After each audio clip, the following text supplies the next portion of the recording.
Thank you all for coming today. I know that you had an email or intranet to explain a little bit about who I am, possibly, or maybe you've done your own research, but my name's Lisa Roukin, and I'm here today to talk about my relationship with food, because I believe we all have a relationship with food. Anyone who thinks that they don't have a relationship with food? Anyone? So we all have a relationship with food? Yeah. So a relationship with food sounds like quite a strange word, and if people see my relationship with food, they tend to freeze and think, what does that mean? A relationship with food can be anything like what I had. Being a child, I was very overweight, and I've struggled with weight for a big chunk of my life, and I'm sure I will struggle with it in the future, like we all do to some degree. It just depends to what extreme you take it to. It's also a relationship with food. It doesn't have to be a negative. You can also love food, which many of us do, or you can have a relationship with food through nostalgic reasons, from memories as a child, what you grew up and loved to eat. Sharing food, sharing is caring. So eating with loved ones, eating with friends, it's all a way to come together, and most often you'll find happy occasions are always surrounded by food, and commonly if you have a party in the house, you'll find that most people will be congregated where? In the kitchen. So it's like a hub, and that's how I find that food is for me. So I come from a family who are very food obsessed. So I've been brought up with that in my home. And growing up as a child, I latched onto food for a comfort and a support.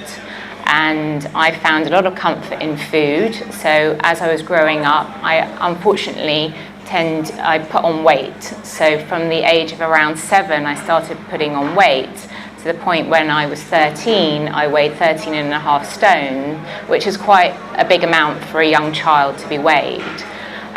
So I had lots of psychological issues around it, being at school, being overweight, struggling with weight, and trying on uniforms that didn't fit me, and was told that we don't have anything for this child in that size.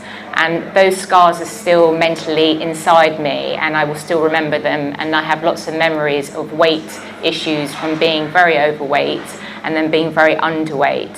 So as I got older, eventually I decided, after being on numerous diets from about 7, which probably sounds quite alarming, like 7 years old you're on a diet, but it was very difficult for my mum to deal with, and my father, he also had a role, but it was very difficult for my parents to deal with seeing a child being overweight, and what do you do? So I went on numerous diets, but they didn't work, because I wasn't really knowing that it's okay not to have to eat everything for comfort. So I couldn't really find the balance. So as I went on, I got bigger and bigger, and I was secret eating, and then I was having the whole psychological issues around it, which made me eat more and find comfort in food. So it's a vicious circle. Eventually I did lose weight, and I lost 4 stone. But then you come to this new dilemma, which is, wow, you look amazing. So then suddenly you have these radars that pick up and going, okay, so I wasn't amazing when I was big, I was no good. So then this comes another psychological issue, whereas I don't ever want to go back to being big again, because I'm going to be no good. So unfortunately, being a teenager, I took it to a degree where I went the other way. So I then had an eating disorder where I was eradicating lots of food groups from my diet in fear of getting bigger. But what I didn't really understand was, yes, I was slim, but I was never happy. I never went out. I isolated myself. I missed out on fantastic opportunities growing up as a teenager, going on adventure holidays with groups of friends, but I couldn't go because I wasn't mentally stable to go. So I missed out on lots of opportunities in life, but I'm not upset for my journey today, because it's brought me to where I am today. So I had a bit of issue around finding the balance. So as I got older, I went through a little bit of therapy, well, quite a bit, to try and find a balance within myself and food, because I believe now food really does affect people's moods. I don't know if anyone in the audience can raise your hand or just give me that little nod that you do understand about the relationship between foods and moods. Okay, so this is where my relationship with food comes into play. So let's fast forward a bit. I did overcome my eating disorder, and I gradually started reintroducing a few things back into my diet. When I was underweight and had the eating disorder, my period stopped. I had to go into an eating disorder clinic because I wasn't stable enough to be at home. So I went into one and I got worse because you pick up people's bad habits. So I came out of there and then went back into another one. So I have been on a rocky journey. I didn't go to university, but I actually look upon a university of life because I was able to be surrounded by people who could heal me and get me better and just know about myself. So it's very important. Sometimes we're born, but we don't even know who we are. And it takes years of work on ourselves to work and identify on our own self how we operate. And yes, we may have a sibling, but we may be different to our brother or our sister, even though we have the same sort of genes. So it takes years of work on yourself to identify who you are. So thankfully, a few years after that, when I got better, I started to find out who I was, what I wanted in life, and to accept that this is my build and I'm never going to be a size 6. And actually a size 6 doesn't really make me happy at all because I was really isolated and I wasn't having the life that I thought matched that weight. So when I eventually got better, the doctors in the clinic said that she shouldn't do anything involved with food in her career path. She has to stay well away from it. So I believed what they said and I went into the fashion industry because that's what my dad was in and I thought that's what would make him happy. So I went into the fashion industry and I was in that for about 6 years, but I had this feeling inside my gut that I wasn't doing what I loved doing. And I really wanted to get back into the food industry. So I worked for a company called White Star Line, which is L'Escargot, the Caprice Group. So we did like events, private events. So I kind of was like associated to food, but I wasn't hands-on. I was organizing events, so that was great. But I still felt like I'm not really connected to food.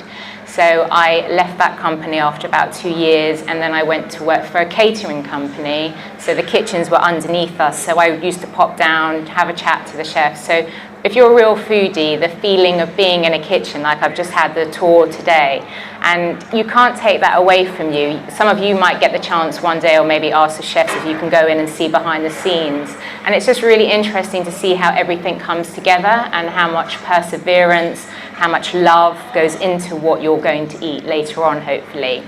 So that's in my genes. So yes, I had an eating disorder, but it doesn't mean to say that in my heart that I shouldn't do what I love doing. So I stayed in the food industry.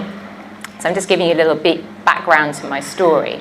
So after being in the food industry, I then decided that I wasn't doing what I loved again, and I went to work in another company, and that was to do with sports nutrition. So it was still sort of like lifestyle. And then I went and did a trek on for a charity, and I kind of sat on a rock and I thought, I'm not following my own personal love and attachment to food. So I went to Cordon Bleu, which is a culinary school in Marylebone, and they said to me, why are you here? And I said, because I want to teach people how to cook in their own homes. That I felt that was a bit weird because I was going to be taught, but that's what my ultimate goal was. And that's what I made happen. So if anyone has something in their mind that they know they need to do in life, my top tip would be just live it, live the dream. So as soon as leaving Le Cordon Bleu, I started my own business called Cook with Lisa, which is a business of teaching people how to cook in their own homes. So it can be children and adults. So I work very closely with lots of children and often parents who have children who have maybe an eating issue, call me in disguising it and kind of working with them to let them know that it's okay if they have a child who is overweight, that they can still cook healthy things. It doesn't always have to be about cupcakes and chocolate cakes. There's other things that you can do, the grains, the vegetables, the savory stuff as well, or healthy treats. So I do a lot of that. In 2014, I decided to self-publish. So this book is self-published by myself because I wanted to have my own cookbook. And I didn't want any more rejections in life, because when you've had like an eating disorder, you're quite susceptible to rejections. And I didn't want to knock anyone's publisher's doors and say this is what I want to do. So I went about it myself. So I self-published this cookbook, which is my relationship with food, which details my relationship with food and how food affects our moods, etc. Also our skin. So my cookbook is actually gluten-free. I'm not a celiac. I have a gluten-free lifestyle because I took gluten out of my diet, not to do with weight, but just to do with it doesn't agree with me. So there's lots of food groups that often we as individuals are eating on a daily basis that actually don't agree with us. So where to start is quite a difficult thing. So if you take something out of your diet for one day, you know, you'll notice it, but your body won't really notice the difference unless you take it out of your diet for quite a while. And then even that process takes some time, and then you might start to see the change. So I took gluten out of my diet really because I was continuously bloated, and I had terrible skin complaints on my skin. I get a rash and spots called dermatitis herpetiformis, which is linked to gluten. So I took gluten out of my diet about 7 years ago, and I just find today it's nothing associated to an eating issue, or if I take gluten out of my diet, I'm going to lose weight. Actually, by taking gluten out of my diet, I've actually introduced obviously new things to my diet. So if you take, and like, I don't even eat gluten-free bread because I'd rather have a breakfast with like a lovely porridge with some nut butters and seeds, etc. Or I just find different ways to bring in other food groups to our diet. Because most people, when you think of gluten, you think bread, pasta, pizza. So those three combinations can be quite unhealthy if you eat them in the wrong context, okay? So you still can have gluten-free pasta, you still can have gluten-free pizza. If I'm going to make a pizza and have that treat, yes, I would, but I'd actually make the base out of cauliflower. So I don't know if anyone's done that before. Anyone? So cauliflower is really versatile, okay? So let's give that food group, that one particular food ingredient, the diversity of it. So a cauliflower can be roasted, which I'm sure a lot of you have seen recently. I think I actually noticed on the salad bar, they've got that on. It's not my recipe, but they have got it on the salad bar today. So, you know, roasting cauliflower is a great thing to do, you know, on a weekend, or if you're actually cooking a dinner party. And instead of, which I used to do when I was making a dinner, I would reach for the kettle chips, and I'd probably eat the whole bag before anyone had arrived. And then I'd be really annoyed with myself and spend the whole evening. Yeah, do you get that feeling? Yeah, you open one. Pringles, by the way, is another one, just going to crisps for a minute. What does Pringles say on the packaging? Exactly. Okay. So in this modern day society, we have to be really careful with the marketeers. They don't want your health, they want your wealth. Okay? So they're very clever in how they do their marketing. So Pringles, we know, once you pop, you don't stop. And it's true. That's what happens. You go through the whole packet, and then you go shopping and you're like, oh my God, I've run out of Pringles. So you go and buy another one. And then you see 2 for 1. Even better. But it's not really even better, because that's the type of thing that when you have in your pantry at home or your larder, before your friends arrive, or if you're frustrated, you're going to open the whole pot and you'll feel great for like 5 minutes, and then it's afterwards you feel annoyed and angry, and oh my God, and now I have to get up early tomorrow morning before work and go for a gym, or I've got to leave the office and go to the gym. I'm not going to eat anything today because I ate that whole pot of Pringles. So that Pringle packet becomes your enemy in a way. It's a love-hate relationship. So going back to the cauliflower, the diversity of cauliflower. Okay, so you can have roasted cauliflower. So you can put it on a tray, just put a tiny bit of olive oil on it, salt and pepper, roast it off for like 40 minutes, and it's divine if it's in little florets. Or another thing you can do is actually roast the whole cauliflower for about 2-3 hours in foil. That's really nice. Cauliflower, you can do puree. You can do a pizza. I don't know if anyone's seen the cauliflower rice. Okay, so that's another way. Some people think, ooh, you know, is it healthy for you not to have carbs late at night?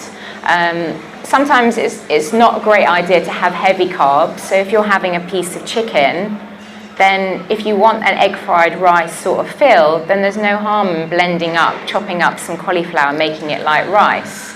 And then you can add egg into that, and you can add some peas and vegetables. So there's all other ways around introducing different food groups into your diet. And if you're taking out gluten, it doesn't mean to go into panic mode. And another thing, if you were to decide to go gluten-free, another top tip I would say is be very careful when you go shopping. If you're new to being gluten-free, don't get caught up in the shopping aisles that say gluten-free, gluten-free, gluten-free. Because again, that's the marketeers that want the money, your money in their pocket. But unfortunately, even though I'm gluten-free, those products are bulked out with other ingredients that are also no good for you.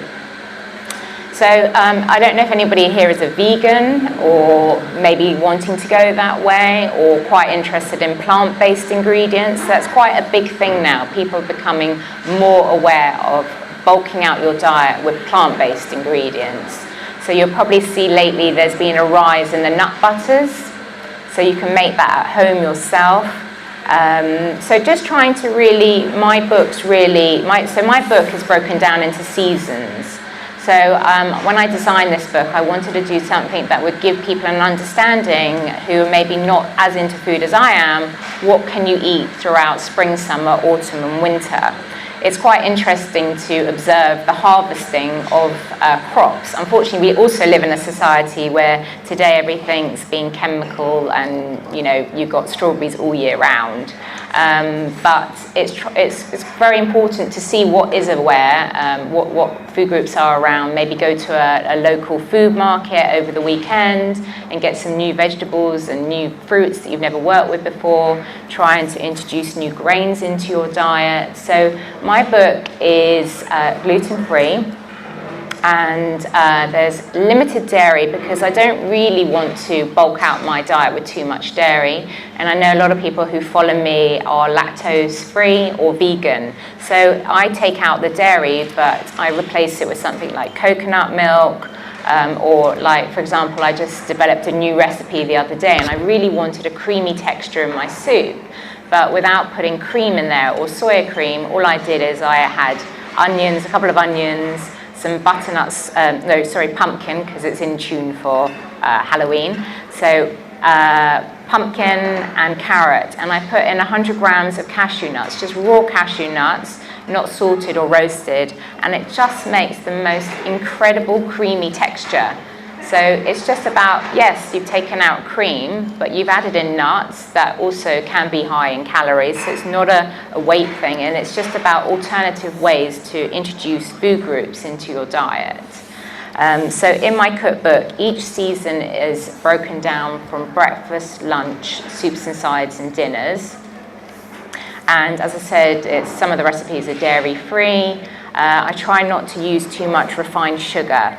So when it comes to no refined sugars, there are other substitutes which aren't refined. So you've got honey. These are still forms of sugar, so don't be eluded by the thing no sugar. And then it's very confusing what's going on out there at the moment. Like 1 minute you hear that you should be doing this, then you shouldn't be doing that, then you should be doing this. You have to do what's good for you. You can listen to lots of people. You might listen to me today, and I'm not here to radicalize you or change you or anything, but I'm here just to say that maybe sometimes things aren't working for you, so you could maybe change something in your diet that will make you feel better. I know how much happier as a person I feel when I feel good about what I'm eating. And if I've gone out and eaten something that doesn't work with me, I know the next day when I wake up I feel sluggish and tired. So in an office environment, you do often get feeders in your office. I don't know if you have any of these on your floor, on your desks. Yeah, so you're always going to have the person who's like, hey, I made these cupcakes at the weekend, do you want them? And you'll be like, no. Then 4 o'clock comes and like, oh, go on then, I'll have half with you. So it's just about learning to be disciplined with yourself, not to the extreme that you're so regimented that you're not enjoying life, because I understand what that area is like. So my diet now, I don't have that, because I know when you're too restricting and you just miss out. So it's just about having the balance. And 365 days a year, if you try to do something different for 2 weeks of that, what's the big deal? You might gain, and if you lose, you're going to get something out of it. If it's the journey that you went on, or you're trying to cut down on a certain thing, or you just want to learn to have the discipline when you go out on a Friday night after work. Most people, unfortunately, when they go out for drinks on a Friday night, they hate that word, because they actually probably just want to go home and chill out and not feel like they have to have, go on, have another glass of wine, and then another glass of wine, and you actually haven't had time to eat. So when you're on the train on the way home, you're like, oh my God, I'm starving. And then you go into your home and you have got nothing there, and the only thing that you've got is the Pringles. So it's like a vicious circle. So it's just about discipline, mindful eating, taking the time. There's a very big thing that I notice often when I go into corporate buildings. The first thing I'll ask people, do you cook? No time.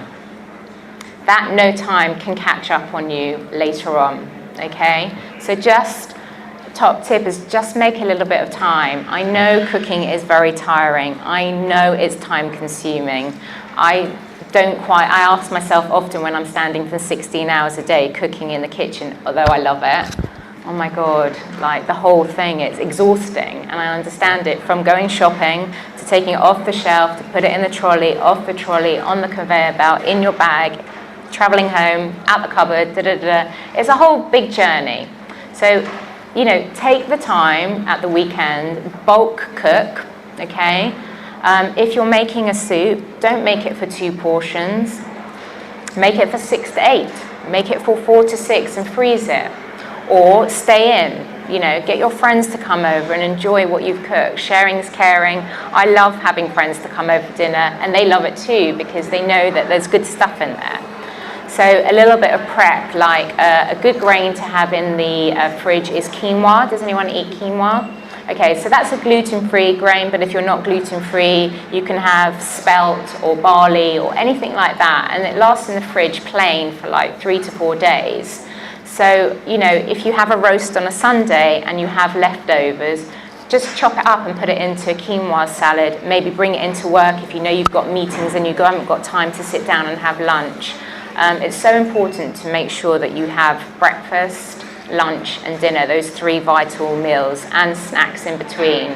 I personally find that works for me. If I don't have breakfast, I'm all over the show, okay? So I know what works for me. I'm not saying that if you don't have breakfast and you never have breakfast, tomorrow you have to have breakfast. It's just about being mindful about what you're eating, because I promise you it affects your skin, your hair, your general well-being. I mean, one day hopefully we will know, unfortunately, what gives cancers and what gives diseases, but a lot of diseases are related to what we eat. Okay, so whether you use a microwave, whether you're eating a whole load of processed foods every day because it's convenient, in the long run, they're not so convenient to our health. Okay, so a lot of disease also, people who have diseases can be cured by the foods that they're eating. So a lot of people who are suffering from cancer actually go on diets that are like very plant-based, just to cleanse their body. And a lot of people, I'm not saying that's the way to heal it, but a lot of people find that they can live a bit longer by eating that way. Have we got any questions, or anybody wants to ask anything about a food group, or when they go out to eat, or how to eat when you're at work, or what choices to make when you come into the restaurant here? Any kind of questions? Anyone? No questions, yeah? What about Alcohol. Okay, so I work with the contract caterers here, and when sometimes we go out to an event, they all look at me like, is she going to drink? I do drink, but because I'm a foodie, this is my thing, I would rather consume my calories through food, okay? So alcohol is something to be very careful for in terms of sugar content, okay? And another thing that alcohol does do, it obviously relaxes you. And if you've gone straight from the office to drinks, like I did mention before, you probably won't, you'll be the odd person out sitting down with your big meal because no one else is doing that. So you won't do that. You won't think about food. You'll just think about, yeah, we're going out for drinks, and maybe we'll get some nibbles, maybe we'll get some nuts, maybe we'll get, oh, nuts are healthy for you, but not in that context, because once you start drinking, you don't realize, and then it goes from the nuts to the crisps, and then you leave there and you go home and you pass the shawarma or the burger or, you know, all these things. Oh, pizza, like that's, you're happy, like you deserve that. That's where the problem with is alcohol. It's just finding the balance. I'm not saying alcohol, no. I'm just saying, again, in moderation, or make sure you eat before. So always do a lot of mindful thinking around food and drink. If you know you're going out for a corporate lunch, or you're going out for a drink, just make sure you've eaten something before so it will prevent you later on for eating 2,000 or 3,000 calories that you just don't know how you consumed it, but you did. So back to the alcohol, yes, but again in moderation. And it's okay to go out for drinks after work and say, no, I'm not having alcohol tonight, or I'm going to just have one. Don't get that peer pressure like you get with the feeders in the office. Oh, go on, have another one. Let's get a bottle. You know, it's a lot of connection. People are very scared to say the word no, I'm okay. Because once you start saying no, they're like, what do you mean you're okay? No, you've got to have a drink, go on. You know, it's all that pushing, and then you get that feeling inside of, not insecurity, but like, oh, I better then. Okay, I'll have one more. And then it's like this groupie thing, and if you decide you're not going to have any, it's like, what's the matter with her? Why is she not drinking? So, you know, it's just learning to manage that and being able to say no, because at the end of the day, it's you. It's your body. You know, you might be into fitness, and you might be the one that's going to wake up on a Saturday morning and go and do a HIIT training class because that's what you enjoy, what you've got into. Or you may be training for a marathon or triathlon, so keep in tune with yourself. Anyone else who has a question, maybe food related or sports, or finds that food does affect their mood, or not really into the whole new way of eating, the clean eating, doesn't understand the clean eating? Do you have say 5 foods that are best to eat at lunchtime rather than like at certain times of day to kind of keep us going, so I don't tend to reach for the chocolate at like 3, 4, tea? Yeah, okay. It's difficult to find like a meal that's substantial. Yeah. Okay. Filling for the whole day. Okay. So sometimes I find, like I'll talk about that. But last night I went out for dinner, and we had a big dinner catered for us, and some of the foods were quite sweet. So you find today there's quite a lot of sweet stuff. So sometimes I find, if I've got, it's like a yin and yang. So if you've got a bit of sweet dressing in your food with salty, sometimes it fulfills that need because your body has had it. So sometimes often people don't have enough sweetness in their meal times that they're craving for it later. So it's just about finding the balance. So what would I have for lunch? Shall I tell you what we've got on for lunch today, and then you can choose. So the chefs are doing some recipes from my book. So they've got a salmon, piece of salmon with a wasabi pistachio crust. So that's quite sweet because the nuts release out sweetness. So we've also got chicken with lemon and rosemary. Again, that's quite sweet. So we've got that on today. Then we've also got a quinoa, courgette, shiitake mushroom frittata.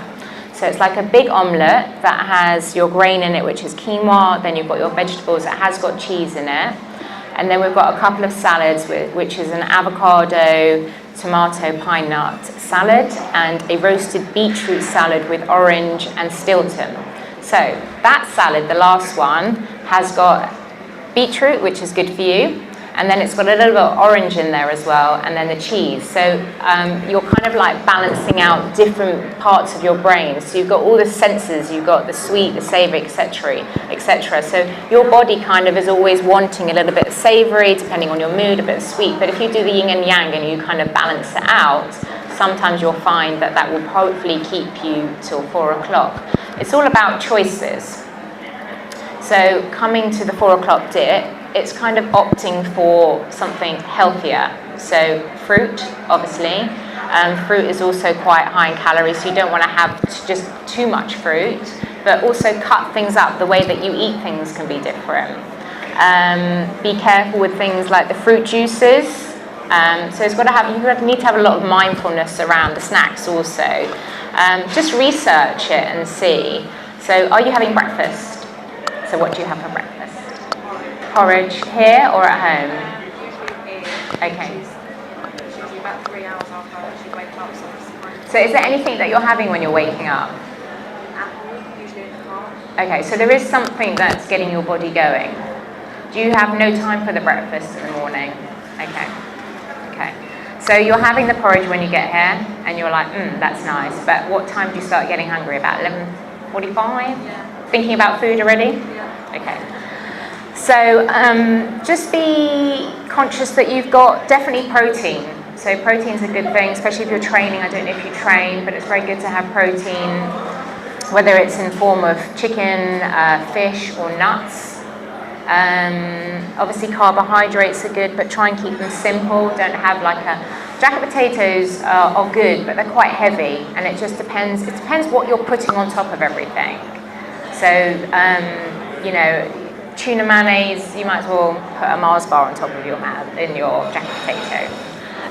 So just be really careful. Like sometimes people think they're making the healthy choice. I'm not going to be there with you all the time to guide you, but just kind of maybe do some research. Make sure you get lots of fibre and grains into your diet as well. Try and stay off the sandwiches. I know they're convenient, but as I said, you know, a box of grains with some vegetables cut up there. When you go to the salad bar, kind of really analyse it and look at it and think about, what am I having tonight? That can balance it out. What have I had today? And then just look at it and make it very colourful. Again, add protein. Try and stay off all the pastas. Anything swimming in too much mayonnaise. So I know that the restaurant here, they're really quite heavily introducing lots of delicious salads. They're being very consciously aware of bringing in foods that will keep you and your energy levels hopefully sustained. But just try and not fall into the trap of coming down here and picking up the Mars bar or the Maltesers, or or maybe I'll share it with the girl on my desk and I'm only going to be having half, but then she might have the willpower to say no, and then you'll be eating it all. So it's just about doing research and being, you know, in the cabinet there you've got the protein balls. Has anyone seen those? So you've got the peanut butter balls. They are great, but you can't eat everything else with them. Okay, so be very careful with healthy choices. So some people could say, oh, look at those protein balls, I've heard they're really good for you. But they've just had the Mars bar as well. But they think because they're good for you, that's fine. No, it doesn't work like that. So you have to have the balance. You know, just keep it registered in your brain, what you've eaten throughout the day. And maybe keep a little diary, what makes you feel good. Have you noticed your energy is more increased? Water is very important. And another thing with water, sometimes slice some fruit up in it. So sometimes we actually think we're hungry, but we get that mixed up for thirst. Okay? So here's my water bottle. I haven't had any, but I have been drinking it before I got here. But, you know, cut up, you know, if you've got some fruit in your fruit bowl, just cut up some strawberries and put that in there. Blueberries, you can pop a few in there. You can put some slices of lemon and mint and lime in there. So sometimes it's actually just thirst and not hunger. Is that okay? Or anyone else who wants to know anything else? So also I have, I'm selling today the cookbook, which I'm happy to sign for you. It's £20. It's usually 25. So there's lots of delicious recipes in there. I also have another product that I brought out because when I used to work in restaurants, etc., and catering companies, most chefs... Is anyone interested in cooking here? Yeah. Does anyone ever bake anything in the oven or heat up? Okay, so these are silicone fiberglass baking mats. Does anyone watch The Apprentice? Yeah? Alan Sugar? Tonight, they're doing sugar work. They will be using these, unfortunately not mine, but they'll be using this style of mat. It's called a silicone fiberglass baking mat. Okay, why did I bring it out? The reason why I brought it out is because most restaurants use them and they're fantastic. They sit on your oven tray and I can't live without them. You can bake anything on it. The only thing it doesn't do, it doesn't go onto the grill. But if you want to roast off cauliflower, you put them on the mat, on your tray, and you bake, and you don't need to add loads of oil because nothing sticks to these mats. So you may use foil or parchment paper, but this baking mat gets washed in your sink. It doesn't go in the dishwasher, but you can use it over and over and over again. You can cook chicken on it, you can cook fish on it, any vegetables, as I said, roasted in the oven. If you make your own bread, anyone make their own bread here? Yeah? So often when you're rolling it out, these are great to roll on. Also, they're great to bake on. Anyone who's going to be doing any Christmas cookies, nothing's going to get stuck to these mats. So and if you do watch The Apprentice tonight, you will see they're going to be doing sugar work. So if anyone ever does any sugar work or melting chocolate, you just pour it straight onto here and it sets, and then you can just lift it off without it getting stuck. So these are £15. They're usually $19.99, and as I said, I use them all the time. So I've got the book, and I've also got some delicious candles that I'm selling as well today. So as much as I love cooking, sometimes you don't want the house smelling of garlic or onions. So I've got apple pie and shortbread, and they are incredible. So does everyone need candle lovers here? No? They're great gifts if you need to go to a friend instead of taking flowers or taking wine. It's a kind of like foodie gift if you're going to somebody, so I've got those today. I also have my website, which is myrelationshipwithfood.com. Every Monday and every Friday I put up a recipe. Every Wednesday is a mindfulness around anything that I particularly feel strong about that week. So there's a lot of information on there. Obviously I'm on any social media, so if anyone's on Instagram and you want me to be popping up on your feed about 3 or 4 times a day, you can follow me at My Relationship with Food. I'm going to be around the food, so if anyone wants to come and ask me questions, that often happens that people don't like putting their hands up in front of people. So if you do want to ask me a question, maybe you found recently that food's not agreeing with you, then have a chat to me, or you can always email me in private, confidential. I'm here to talk to you. Any other question? No. I don't. I find it never comes how you want it anyway. I mean, I love being at home. I'm at home most weekends because I just love to cook and I love to be at home. I do love to go out, but I love to be at home. And it is lovely to phone your local takeaway, but you'll probably see on most of my recipes recently on my blog, there's a lovely, amazing chicken one, which was posted last week, and it's like you will not need to call the takeaway. So, it's very easy and convenient with takeaways, but you have to be very careful because there's probably lots of sauces on there and sweet stuff. What type of things would you order? Thai. So I suppose because I love cooking, I love to make it myself. And as I said, sometimes I feel by the time it gets to the house, it's not that same feeling. But if you do need to order takeaways, then just be mindful and don't get caught up into buying, the spring rolls and, let's just get that. So it's just about saying no and finding the balance. But as I said, because I cook en masse, so there's always something in our fridge. Or also keeping your pantry stocked with good stuff. So whether it would be quinoa, beans, in your freezer as well, sometimes frozen vegetables, peas. You can make a really quick pea soup just by having a kilo of frozen peas in the freezer with some stock and onions, shallots, and boom, you've got a lovely soup which can serve 4 to 6 people. Chuck in some cashews if you want it creamy. Entirely up to you. Coconut milk you can have Also, just one quick more thing, coconut milk is something that I'm an advocate for, but be very careful about coconut milk, because coconut milk, unless you buy organic, the other brands quite often have lots of stabilizers and E-numbers, so just be very cautious of that, because sometimes obviously things that are canned can be over-processed as well. So if you're buying processed foods like coconut milk that's in a can, I would try and go for organic. And it's interesting to see, in organic it's just coconut milk and water, whereas other coconut brands are full of, just have a look. Yeah.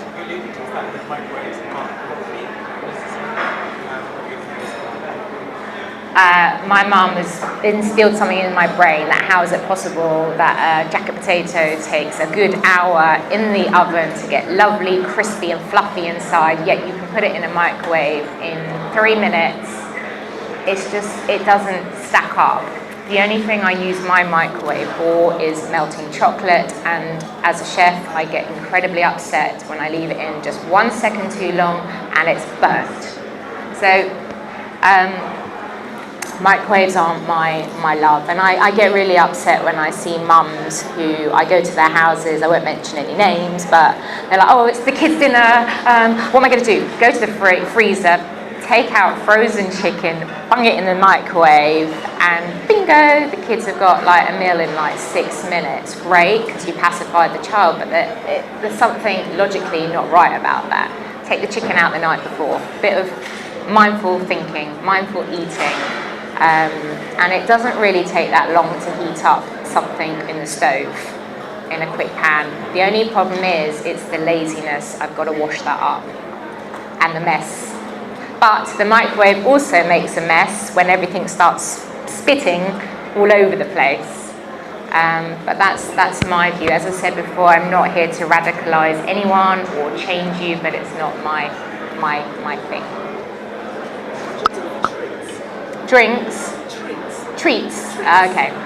So in my cookbook, I have a recipe called a raw chocolate brownie.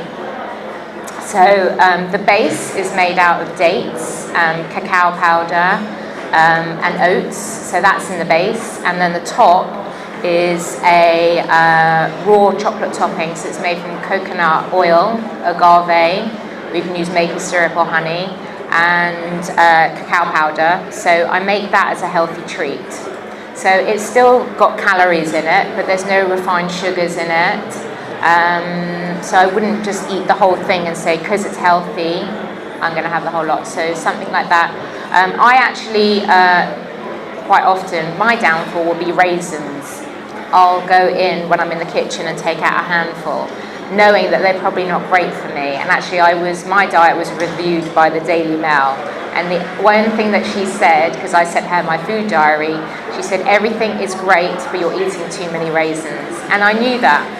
So I thought, raisins, they're healthy, they're grapes. But I probably was eating 60 grapes a day without realizing it. So I'm in the kitchen and I'm cooking a lot, and sometimes I do need something sweet. Handful goes in, my nephew comes in, hey, do you want some raisins? I'll have another handful. Oh, I'm not going to have the kettle chips, I'll have another handful. But I've already eaten, as I said, 70 grapes without realizing it. So again, it's just being conscious. So actually, probably more fulfilling, which she told me, was have a couple of Brazil nuts on their own, not with the raisins. So, and maybe a sliced apple as well. So nuts are good to have as well, but don't get like chocolate coated nuts and think that they're healthy, unless you make them yourself. So healthy treats, the raw chocolate brownie, sometimes a slice of apple with some nut butter on it, so you can put on there. What else do I have? Today we've got a raw blueberry cheesecake, which you could have. And it's got lots of almonds in there, cashews in there, and it's all pure and fresh. What else do I have? There's a new thing, a vegetable I like called kohlrabi. Has anyone had that? So I just have that, a bowl of that in the, have you had it before? Yeah, sorry? You grew up, okay. So it's very sweet, and it's very refreshing. So sometimes just getting used to that. it's just having that willpower, not to say that you're on a diet, but just not, I mean, I have it, and believe me, I'm a human being, so I get premenstrual, and I might go, the kettle chips, they're talking to me, but it's just, no, I'm going to go for that. And then that 5 minutes of that need disappears, and you feel better about yourself.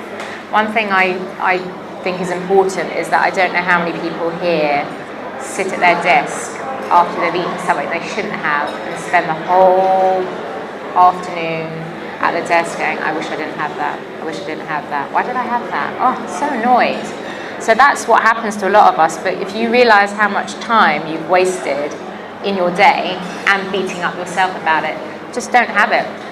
If it's going to make you feel that bad, it's not worth it. So it's like a moment on your lips and a whole afternoon of anger on your mind. So, but yeah, if any other questions? Anyone? Any other questions? What's everyone going to have for lunch today? Anyone going to eat in the restaurant today? No? Don't fancy? Oh, okay. But then you must eat something, or you've got your own. Okay. So, you know, you still, whatever you're doing, you have to do what works for you. Calorie limit? No. Two things I don't do. Yeah, I don't count calories because unfortunately, having been in my past, I don't want to have numbers fixating every day. And what's the other thing that I don't do every day that most people probably do or thinking, does she do it? Exactly. I never weigh myself, okay? I hate them, and I don't want a figure to control my life and my day, because I know when I get on, if it looks good, I'm happy. If I get on and I put on a pound or two, I'm coming off the scale, I'm going to go back on the scale. I'm going to move it over there, because I promise you there's something wrong with the floor. There's something wrong with it. So I go on, I'm leaning to the left, I'm leaning to the right, but I come off and I'm angry all day long, and I'll have an argument with my mum or my dad or my friends just because the scale said 10-2 instead of 10 stone. So I don't want them. I know for myself, I know from my clothes. And sometimes we have water retention, so scales I don't do, and calories. For me, it doesn't work for me because of what I've been through. And I'm so involved and in tune with food, I know what I've eaten throughout the day. And if I do come off the rails, that's okay. But just to make sure you don't think, oh, I can eat like this every day. And then a month later, you're trying to get into your jeans that only come up to here, and that's where the problem is. Because weight creeps on very quickly, and it takes a long time to get off, and the other difficult thing is maintaining the weight. So finding the balance with everything is the key to life. With relationships, with work, friends, loved ones, food, it all kind of mingles together. Any other questions? And is everyone going to go and eat whatever you want to eat? Try the salmon, it's delicious. If you like salmon. Or the salads. Or you can get the book. If you like, or you can come and have a look at the book. Whatever you want.